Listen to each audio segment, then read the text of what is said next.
આવો આજે તમારા ટાયરની લાઈફ વધારીએ.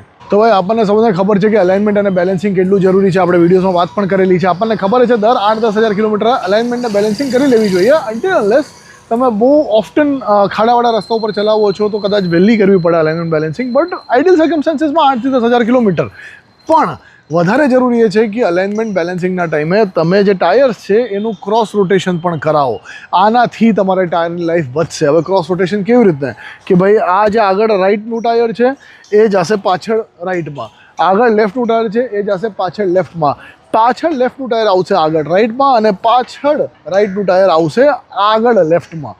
હવે આ છે ફ્રન્ટ વ્હીલ ડ્રાઈવ માટે. અમુક ગાડીઓ હોય છે રેર વ્હીલ ડ્રાઈવ, તો એના માટે મેં સ્ક્રીન ઉપર રાખી દીધું છે. આનું ઊંધું થઈ જશે પણ ક્રોસ રોટેશન તો કરવું જ પડે. હવે એનું કારણ શું છે કે હવે જો રીતે અગર ફ્રન્ટ વ્હીલ ડ્રાઈવ હોય કે રેર વ્હીલ ડ્રાઈવ હોય તો સ્ટેરિંગ જે આખી છે એ એક જગ્યાથી થતી હોય, 2 સેટ ઓફ ટાયર્સથી, બ્રેકિંગ ત્યાંથી થતી હોય તો એના ઉપર લોડ એ પ્રકારનું પડે.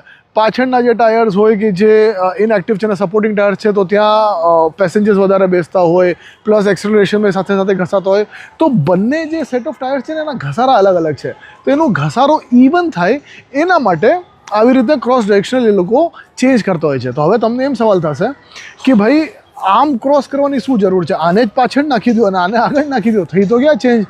તો હવે એ નથી, કેમ કે તમે લેફ્ટ અને રાઈટ ટર્ન કરો તો આ જે બે ટાયર છે સેમ રીતે સેમ ઘસારામાં રાઈટ થશે, ઓલો સેમ ઘસારામાં લેફ્ટ થશે. એના સિવાય આપણા દેશો વધારે છે ને નોન ડાયરેક્શનલ ટાયર્સ યુઝ થાય છે. હવે નોન ડાયરેક્શનલ અને ડાયરેક્શનલ શું છે મેં ફોટો અહીંયા લગાડ્યો છે.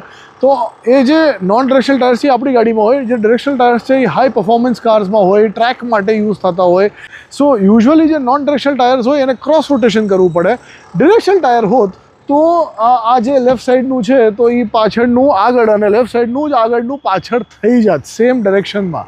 બટ બિકોઝ આ નોન ડાયરેક્શનલ ટાયર છે એટલે આને ક્રોસ રોટેશન કરવું પડે છે. અને એવી જ રીતે તમારી ગાડીને વધારે સારી રીતે સમજવા માટે ફોલો કરવું પડે છે. કોને? ઓટોમેરાકીને.